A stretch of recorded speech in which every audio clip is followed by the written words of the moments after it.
Hello my beautiful people, welcome back to my channel Commerce Tute, your flight to success. And yes students, you can see on the screen today we are going to solve the first exercise of obviously 12th Commerce Bookkeeping and Accountancy chapter number 1.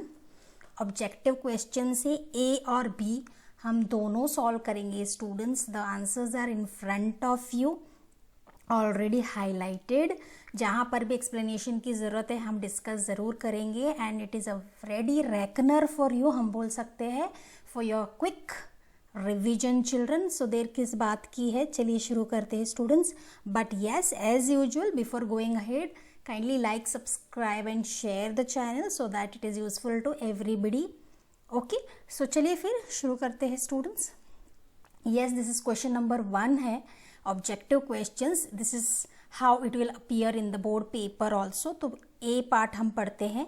select the most appropriate alternatives from the following and rewrite the sentences.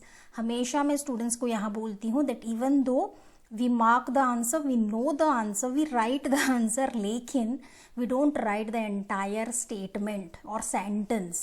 So whenever you deal with such type of questions, please read the question carefully. आपको सिर्फ select ही नहीं करना, लिखना ही नहीं है answer, लेकिन पूरा sentence को आपको रीराइट करना है, ठीक है. So we'll read the first one. When there is no partnership agreement between partners, the division of profits take place in dash ratio. Definitely equal ratio is the right answer students. आप देख सकते हो highlighted है, A is the right answer, that is equal. और हमने ये problem में भी सॉल्व किया है कि अगर प्रॉब्लम में फाइनल अकाउंट्स के जो प्रॉब्लम होते हैं, अगर पार्टनर शेयरिंग रेशियो नहीं दिया है तो हम जो रेशियो लेते हैं वो इक्वल रेशियो ही होता है, ठीक है. Next, second is to find out net profit or net loss of the business dash account is prepared. Definitely अगर हमें नेट प्रॉफिट फाइंड आउट करना है या नेट लॉस तो कौन से अकाउंट में जाते हैं हमने इतने सारे प्रॉब्लम्स इलस्ट्रेशन सॉल्व किए, तो obviously net profit and loss account. Yes, the correct answer is D, profit and loss account. Then comes your third one. A dash is an intangible asset.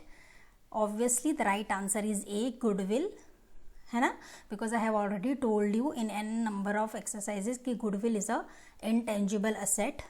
Okay, obviously real account का अगर हम role लेंगे तो tangible और intangible आता है और ये इंटेंजिबल असेट ही है स्टूडेंट्स. फोर्थ है, in the absence of an agreement, interest on loan advanced by the partner to the firm is allowed at the rate of dash. अगर अग्रीमेंट में interest on loan advanced by the partner अगर नहीं है, absent है, तो in that case the firm is allowed at the rate of 6%. The correct answer is B, 6%, ठीक है. Then fifth है हमारा, liability of partners in a partnership business is unlimited. B, unlimited is the correct answer, ठीक है. Then the Indian partnership act is in force since dash. Correct answer is A, 1932. और ये हमेशा याद रखना students, Indian partnership act की जब भी कोई बात होगी तो it will be 1932 by default, ठीक है. सो ऑब्वियस है, correct answer is A, 1932. Then seventh है, maximum number of partners in a firm are dash according to companies act 2013. तो मैक्सिमम कितने हैं, 50 है. So the correct answer is D, 50. So it's very very simple, ठीक है. ये जो exercise है, ये जो फिल इन द ब्लैंक्स है, ये तभी ही हम अच्छे से टैकल कर पाते हैं जब हमारा क्लैरिटी ऑफ कंसेप्ट होता है. So till now we are aware, we have come across with all the discussion. So now we are aware what are the right answers, ठीक है. तो क्वेश्चन नंबर 1 बी की तरफ चलते हैं. Right the word, phrase, term, कुछ भी आप बोल सकते हो, which can substitute each of the following sentences. तो ऑब्वियस है यहाँ पर आपको वन वर्ड ही लिखना है students. So let's get started here also, ठीक है. फर्स्ट है, persons who form the partnership firm. Obviously कौन फॉर्म करते हैं, पार्टनर्स ही करेंगे ना, तो correct answer is partners. Second है, amount of cash or goods withdrawn by partners from the business from time to time. Remember students, जब हम balance sheet की तरफ जाते थे कैलकुलेशन में, वहाँ पर लायबिलिटीज़ और असेट्स कॉलम बनाते थे. जब भी कोई पार्टनर पर्सनल यूज़ के लिए पैसे विड्रॉ करता था तो हम क्या करते थे, पार्टनर्स कैपिटल से लेस ड्राइंग्स. तो ये वही चीज़ हो रही है, वो हमें पूछ रहे हैं कि अमाउंट ऑफ कैश और goods withdrawn by partners from business time to time, उसको हम क्या कहते हैं, उसको हम ड्राइंग्स कहते हैं students. The correct answer is drawings. ठीक है. Third, an association of two or more persons according to the Indian Partnership Act 1932.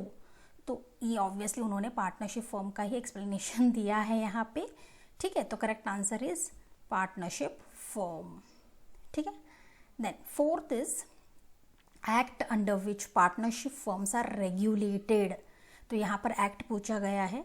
आप पार्टनरशिप एक्ट लिख सकते हो. 1932 मैंने लिख दिया है because it looks good. Okay. और हमें हमेशा याद रखना भी चाहिए, है ना.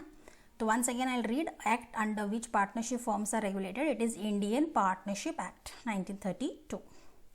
फिफ्थ है process of entering the name of partnership firm in the register of registrar को क्या कहते हैं. हम कभी कोई कंपनी का नाम एंटर करते हैं या पार्टनरशिप फर्म का नाम एंटर करते हैं हमारे रजिस्टर ऑफ रजिस्ट्रार में, उसको और कुछ नहीं, रजिस्ट्रेशन ही कहेंगे, है ना students. So the correct answer is fifth one is registration. ठीक है. देन सिक्स्थ आता है partnership agreement in return form. Remember partnership deed children. Yes. तो रिटर्न फॉर्म में जो आता है पार्टनरशिप अग्रीमेंट, उसको हम पार्टनरशिप डीड कहते हैं. The correct answer is partnership deed. Next, seventh है under this method capital balances of partners remain constant. वो कौन सा मेथड है, फिक्स्ड कैपिटल मेथड में पार्टनर्स का जो कैपिटल है वो कांस्टेंट रहता है. ठीक है. Fixed capital method. एथ है प्रोपोर्शन इन विच पार्टनर्स शेयर प्रॉफिट्स. उस प्रोपोर्शन को हम प्रॉफिट शेयरिंग रेशो कहते हैं students. Yes, you heard it right. The correct answer is profit sharing ratio. Okay, we'll just go a little above. Yeah. Then ninth है such capital method in which only capital account is maintained for each partner. तो सिर्फ capital account maintain करते हैं, वो कौन सा method है, वो फ्लक्चुएटिंग कैपिटल मेथड है. The correct answer is ninth का फ्लक्चुएटिंग कैपिटल मेथड. ठीक है. देन टेंथ है हमारा the account to which all adjustments are made when capital is fixed.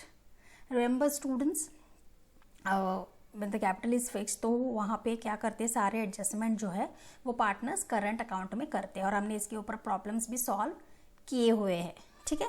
Next 11th है expenses which are paid before they are due. तो जो भी due होने से पहले पे किया जाता है उसको हम प्री पेड एक्सपेंसेस कहते हैं. The correct answer is pre paid expenses. ठीक है. Next the 12th one, the accounts that are prepare at the end of each accounting year. Obviously कौन से अकाउंट्स प्रिपेयर करते हैं, final accounts is the right answer. The correct answer is final accounts. ठीक है. 13th है an asset which can be converted into cash easily. कौन से है वो assets, remember children, they are called as current assets, और आप उसको लिक्विड असेट्स भी बोल सकते हो. So the correct answer is current assets और लिक्विड असेट्स. ठीक है. 14th order in which fix assets are recorded first in the balance sheet. उसको हम ऑर्डर ऑफ लिक्विडेशन कहते हैं students. Kindly remember order of liquidation. ठीक है. The account in which selling expenses of business are recorded. Obvious है profit and loss account. Debit balance of trading account. Now students यहाँ पर थोड़ा सा मैं बता दूँ आपको, because most of you have text book और आप पीछे आंसर्स भी चेक करते हो, वहाँ पर असेट साइड लिया है, but when I went through debit balance of trading account पूछा है. अगर डेबिट बैलेंस आया है तो क्या कहते हैं उसको, इट्स नॉट असेट साइड ना. If there is a debit balance of trading account तो वो ग्रॉस लॉस दिखाता है. ठीक है. So this is what I felt and I felt like I should share with you. So gross loss is the answer. 17th है credit. Now see in this case credit balance of profit and loss account. Net profit कैसे हो गया, फिर net profit ही होगा ना, because अगर credit balance आया है प्रॉफिट एंड लॉस अकाउंट का तो डेबिट पर नेट प्रॉफिट ही दिखाएगा. वैसे ही अगर डेबिट बैलेंस आया है ट्रेडिंग अकाउंट पर तो क्रेडिट साइड पर ग्रॉस लॉस होगा ना students. So that's the thing I wanted to tell you people. So 17th I have already told you the correct answer is net profit. So this is it children. Question number 1, A or B, completely solved in front of you. You have a revision video in front of you. So kindly revise, study and keep practicing, keep studying children. Till then, take care. Thank you so much. God bless.